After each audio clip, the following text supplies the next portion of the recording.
Jamie dropped his backpack by the door and shut it behind him. His parents had left that morning for a weekend conference, leaving him home alone for the first time. At 13, he insisted he could handle it. Now, the quiet felt bigger than he expected. He microwaved leftover pizza, turned on the TV, and sprawled on the couch.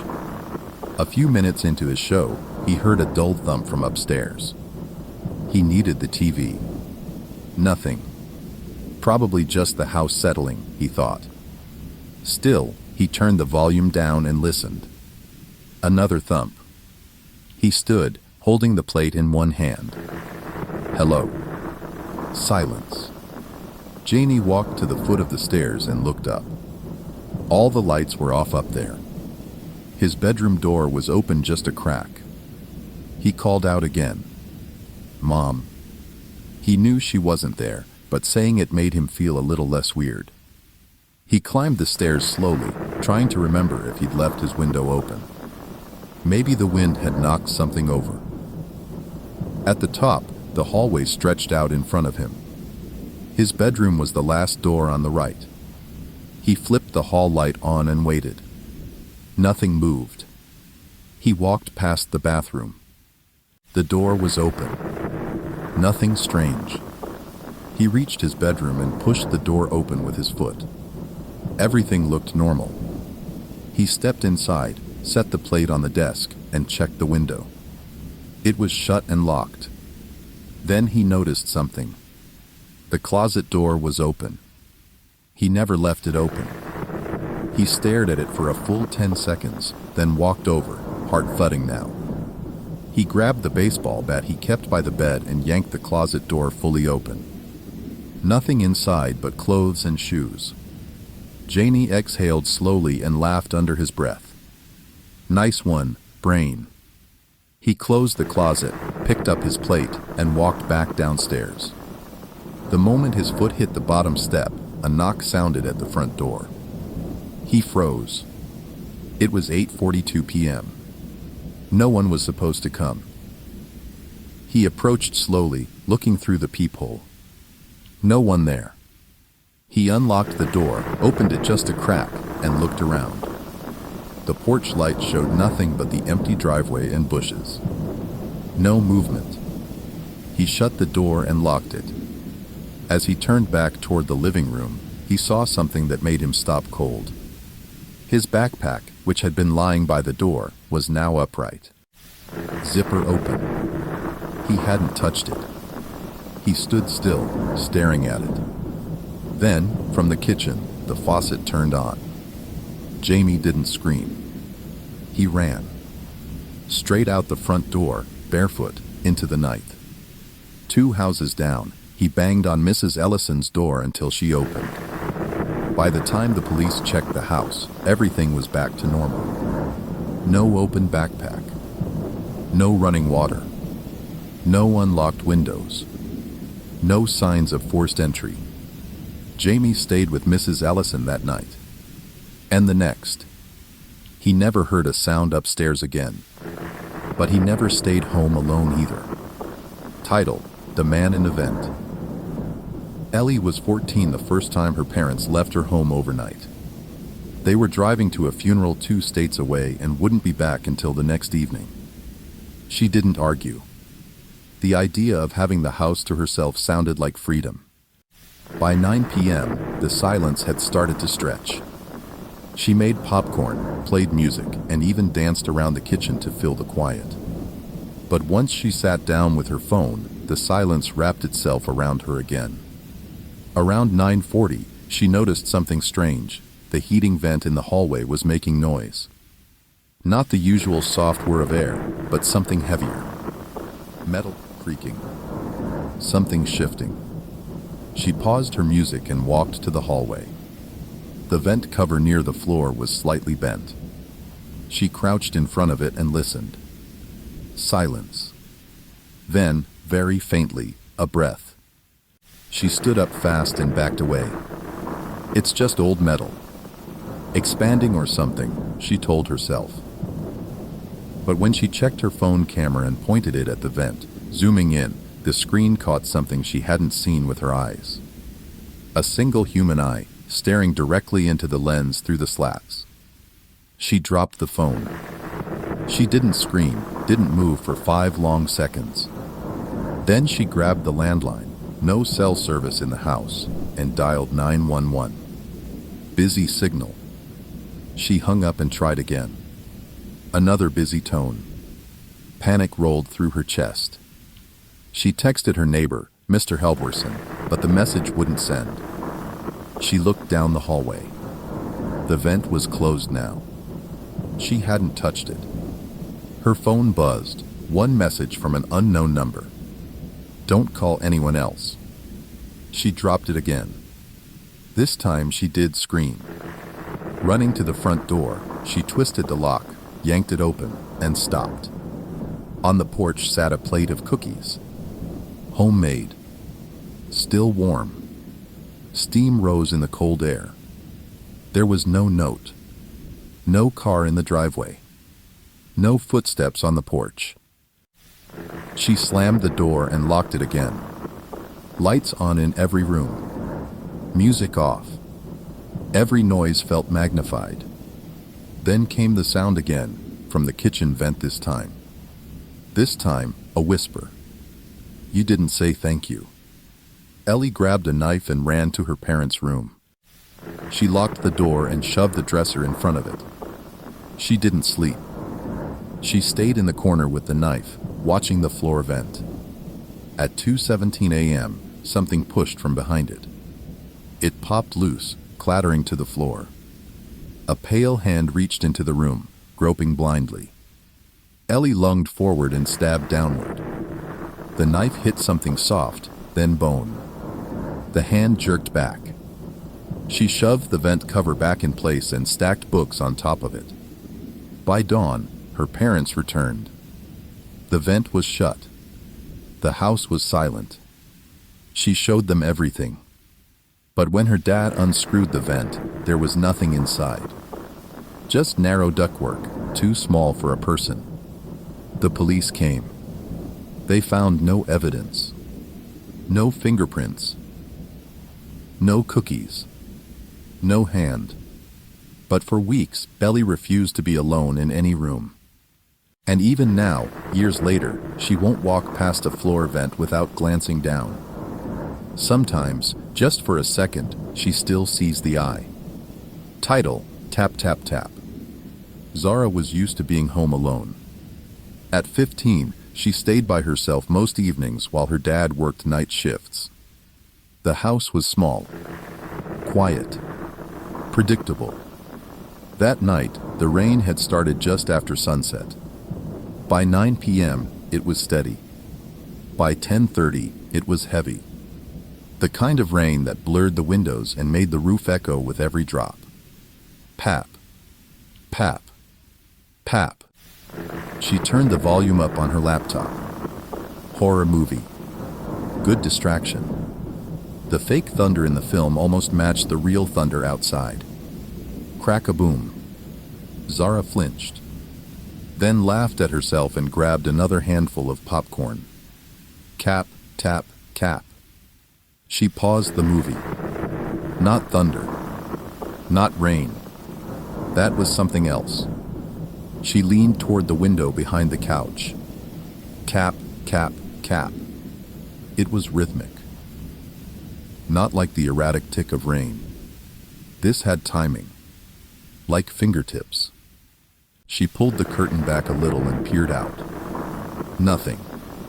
Just the soaked porch and the street lamp flickering on and off across the street. She let the curtain fall and turned back to her movie. Cap. Cap. Cap. Louder. Clearer. This time from the kitchen. Zara stood. She moved slowly across the living room, bare feet silent on the hardwood. Her eyes were fixed on the dark kitchen doorway. She stepped inside. The only light was the glow from the microwave clock, 10:43. Cap. Cap. Cap. She jumped. The sound came from the glass sliding door. Someone was tapping on it. She edged closer and turned on the back porch light. Nothing. She pulled the curtain aside and looked out. Just rain. And then, tap. She jerked back. This time she saw it. A single finger. Pale, wet, and pressed against the glass. She backed away. The finger disappeared. She grabbed her dad's old flashlight from the junk drawer and flipped it on. Nothing outside but the wet wooden deck. No footprints. She locked the sliding door, though she was sure it already was, and returned to the living room. Then came a new sound. Creak. The sound of a hinge. Her stomach dropped. That wasn't a door. That was the attic. The attic she hadn't opened in years. She turned slowly. The hallway was dark. At the end, the pull-string ladder was hanging down. It had been up all day. She hadn't touched it. Thump. Thump. Heavy steps above. She ran to her room and slammed the door shut. Locked it. Pushed a chair under the handle. Then silence. For 10 minutes, nothing. Then from the bed near her bed. Cap. Cap. Cap. Her phone buzzed. A text from a number she didn't know. You left the popcorn out. I like it warm. Her screen flickered. From inside the walls, close to her ear, came a whisper. I've always been here. And then, knock. Knock. Knock. Right on her bedroom wall. 3 sharp knocks. Too loud to be a pipe. Too real to ignore. And directly behind her head. Title, She Comes at Night. Mara had known for months.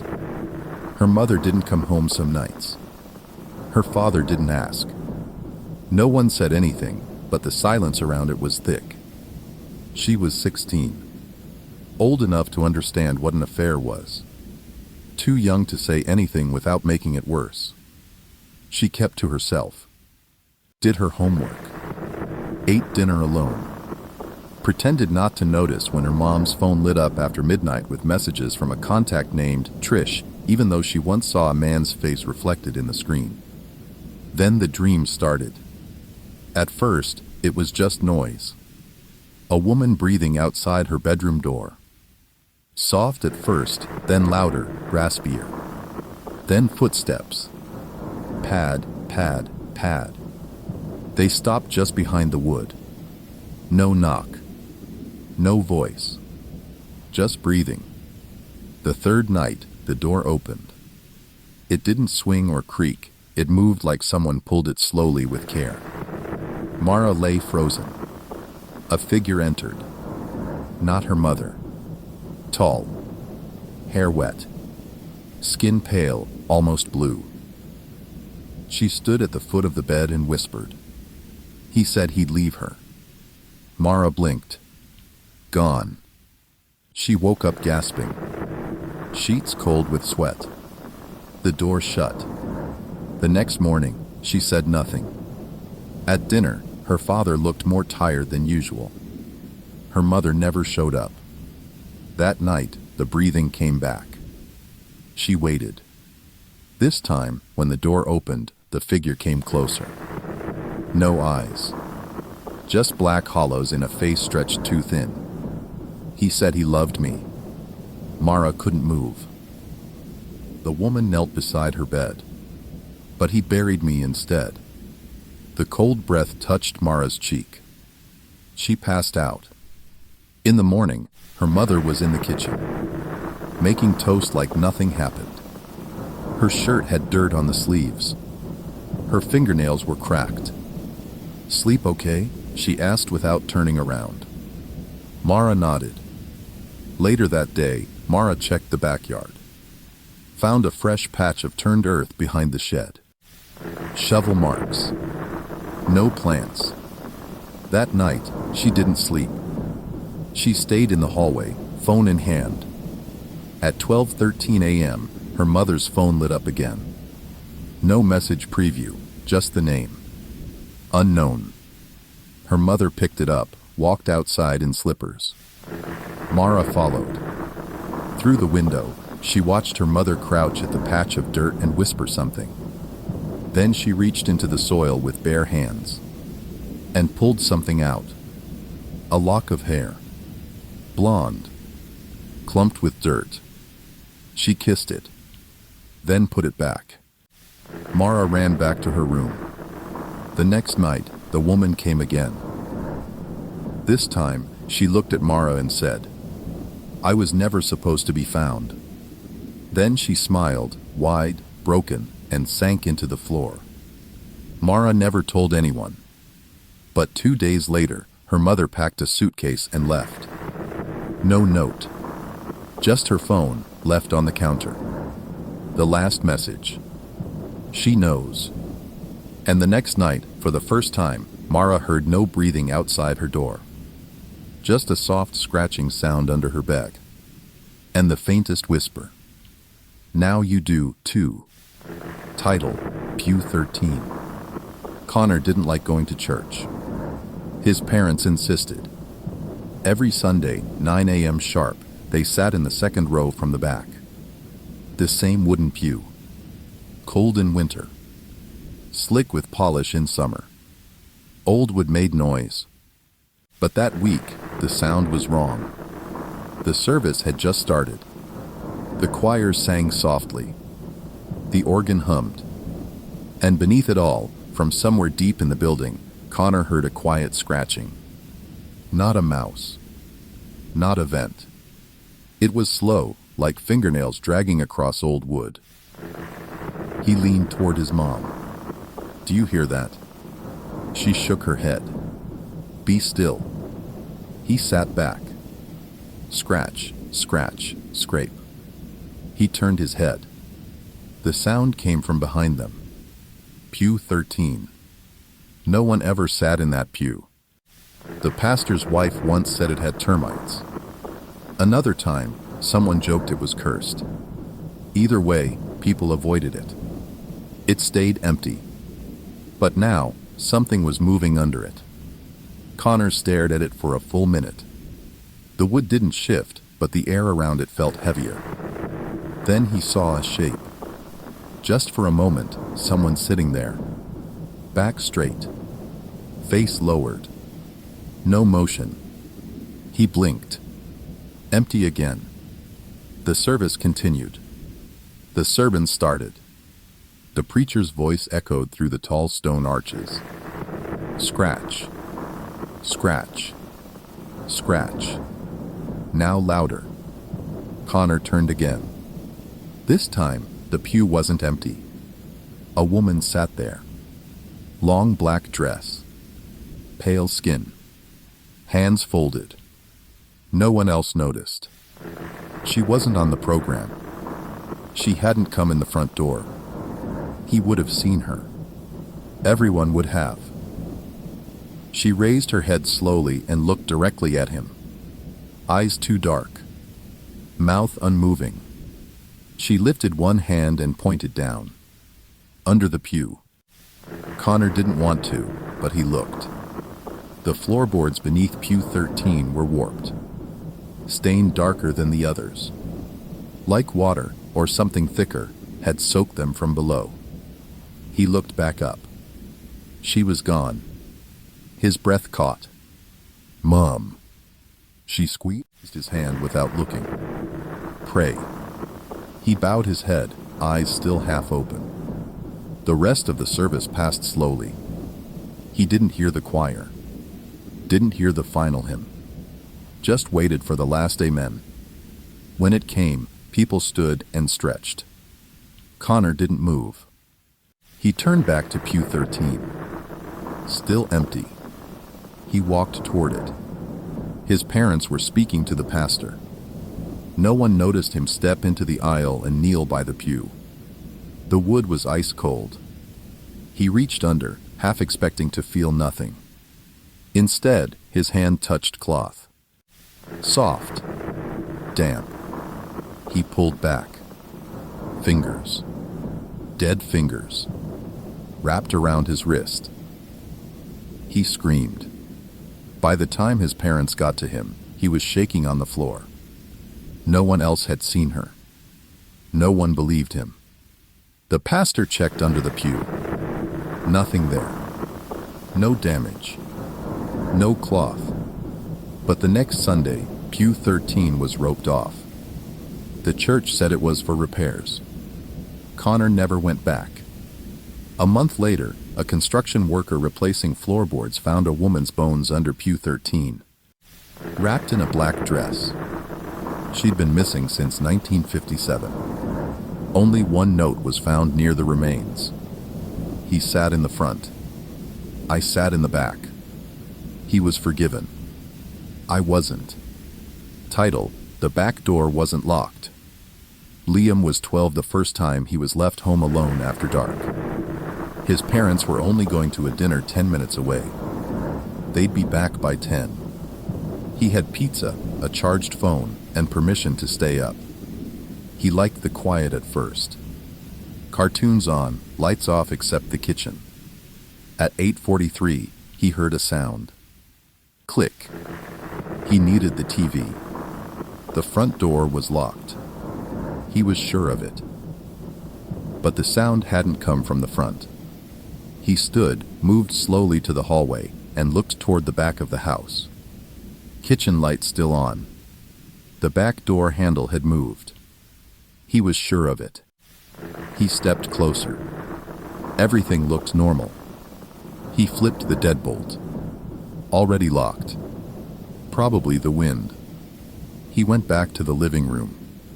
Thunk. Something hit the side of the house. He stood again. Walked to the window. Nothing outside but the bushes.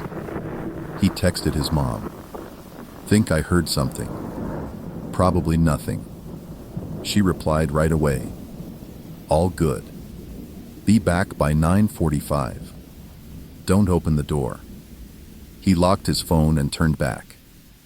The kitchen light was off. He hadn't touched the switch. The room was pitch black. He stood at the edge of the hallway. Then the sound came again. Click. This time, the unmistakable metallic sound of the back door unlocking. He ran to the hallway closet and grabbed his dad's golf club. Slowly, he stepped into the dark kitchen. The back door was open 2 inches. Cold air flowed in. Liam froze. He stared at the gap, listening. No footsteps. Then, creak. The door opened wider. He raised the club, swung it hard. The door slammed shut from the wind. He ran to it and locked it, deadbolt and handle. He stood there for a long minute, just breathing. Then the floorboard behind him creaked. He turned. No one there. He flicked the kitchen light back on. It worked fine. He stepped into the hallway and headed toward his room, ready to call his parents and ask them to come home. But when he reached his bedroom door, it was open. He had closed it earlier. Always did. He stepped in. His window was open. He hadn't opened it. And on the floor was a muddy footprint. Just one. It faced the door. Liam didn't check the closet. Didn't look under the bed. He left the house and walked barefoot down the block to the gas station. When his parents picked him up 20 minutes later, the house was still locked. No footprints. No open window. Nothing missing. But the golf club he'd left in the kitchen was gone. And on his pillow, where he was sure there had been nothing before, was a folded piece of paper. 4 words. Block letters. You forgot to check. Title: Basement Man ****. Elliot didn't want to be home alone. His mom insisted. You're 17. The house isn't haunted. Don't burn anything, she said, grabbing her purse. Cool. I'll just be murdered by a ghost in the basement, Elliot muttered, already regretting not going to his friend's place instead. By 9 p.m., he was 2 energy drinks in, playing horror games with the sound too loud. At 9:37, the power went out. Of course it did. Awesome, he said to no one. Definitely not the start of a cursed evening. He grabbed a flashlight from the junk drawer. It flickered. Batteries were dying. Even better. The basement breaker had tripped before. He knew the drill. Just flip the switch. Easy. He hated that basement. It smelled like dust and boiled socks. The steps creaked like they were paid to do it. He opened the basement door. Blackness. Hello. Any murderers want to get this over with before I trip and break my neck? No answer. He walked down slowly, flashlight sputtering. Click. Click, asterisk, asterisk. At the bottom, he turned and aimed the light. Something moved. Fast. Just a blur behind the water heater. He froze. Okay. So either a raccoon lives down here now or I hallucinated my death. Then he heard it.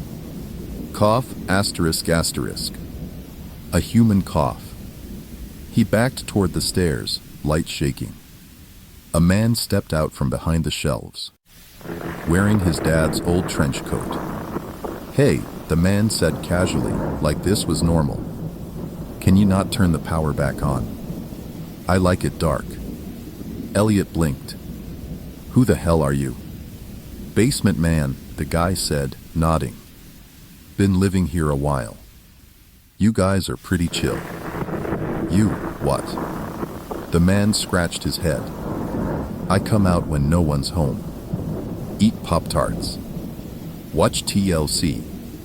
Go back down when I hear the garage. Elliot stared at him. Basement man stared back. I'm calling the cops. The man shrugged. They came once.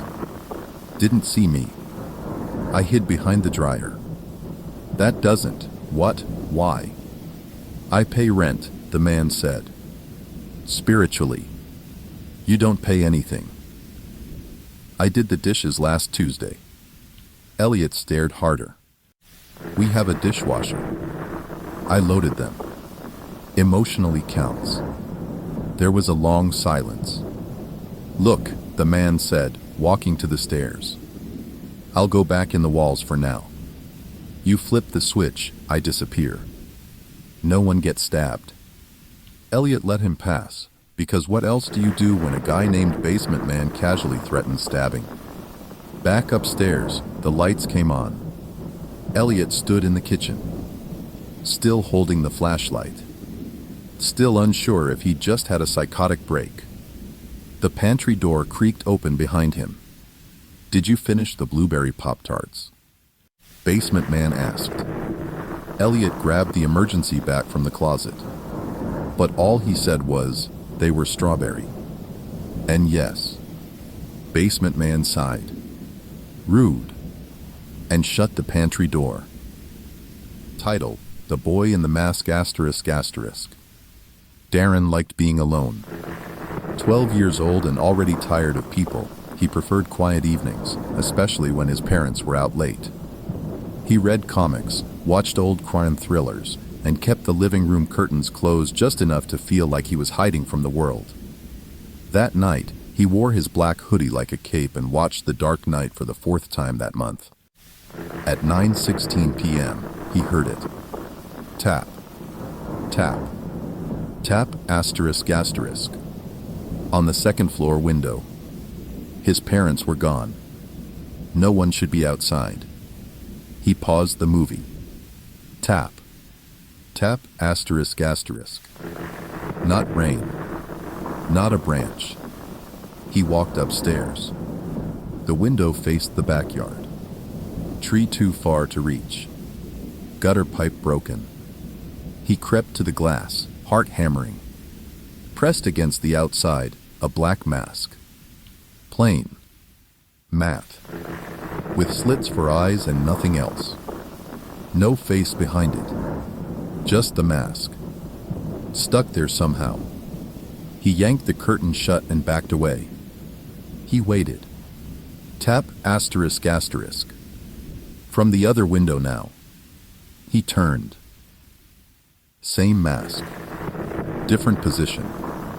He ran downstairs and locked the back door. The hallway light flickered once. Then the TV turned itself back on. The screen was black. Then white text appeared, one word at a time. I saw you pretending. Darren stared at the screen. The next line came. You want to be him. Another line. So be him. Suddenly, the lights shut off completely. The basement door creaked open. He hadn't touched it. He grabbed the metal flashlight from the bookshelf and flipped it on. Shaking, he stepped toward the basement. At the top of the stairs was something new. Laid out carefully on the floor, a black utility belt. Just like Batman's. But this wasn't plastic. It was heavy. Metal. Real. And it had his name etched inside. He picked it up, hands trembling. A voice whispered up from the dark. Test night begins. Darren ran back upstairs. All the windows were now covered with the same black mask. On every pane. Staring in. He grabbed the phone. No signal. The house phone was dead. He opened a kitchen drawer. No knife. Just a sticky note. No shortcuts. He turned. Someone stood in the hallway. Same mask. Black hoodie. Silent. They didn't move. Neither did he. Then the figure stepped back into the shadows. Darren followed. Down the hall, into the garage. A box sat in the middle of the floor. Inside, a bat-shaped cowl. Just his size. And a note. You don't get to play hero without risk. Then, behind him, the masked figure whispered. Prove it. The garage door slammed shut. Lights out. Silence. That's the last thing Darren remembered. His parents came home at 10:06. The house was quiet. No sign of forced entry. No open windows. No missing items. But Darren's hoodie was gone. And so was the utility belt. In his room, taped to the mirror, was one final note. Night 1 complete. We'll see if you're still pretending. Underneath it, drawn in marker, was a PE. Underneath it, drawn in marker, was a perfect black bat. Title, The Boy in the Mask, Part 2. Darren didn't sleep much after that night. He told his parents he had a weird dream. They laughed it off. He didn't argue. It was easier than explaining the masks on every window or the voice in the garage. He checked the house a dozen times. Windows. Doors. Vents. Nothing. No evidence. But the next night, just past midnight, he heard something above him. Scrape, scrape, step. The attic. He lay still in bed, blanket pulled to his chin, staring at the ceiling. Step, scrape, drag. Not rats. Not pipes. Something pacing in slow, thoughtful circles. At 12:42 a.m., the attic door creaked. The folding ladder unfolded on its own. Deliberate. Soft. Darren sat up and waited. Nothing came down. By 1 a.m., silence. The next morning, he climbed the ladder. Slowly. The attic was dusty. Cobwebs. Old boxes. In the far corner, something new. A mannequin. Dressed in black. Not store-bought. Handmade. Patchy leather stitched together like someone had copied a batsuit from memory and ran out of fabric halfway through. The eyes on the mask were painted glass. Realistic. Blue. Almost like his. Darren backed down the ladder. The mannequin hadn't moved. He didn't sleep again that night. On the third night, his closet was open.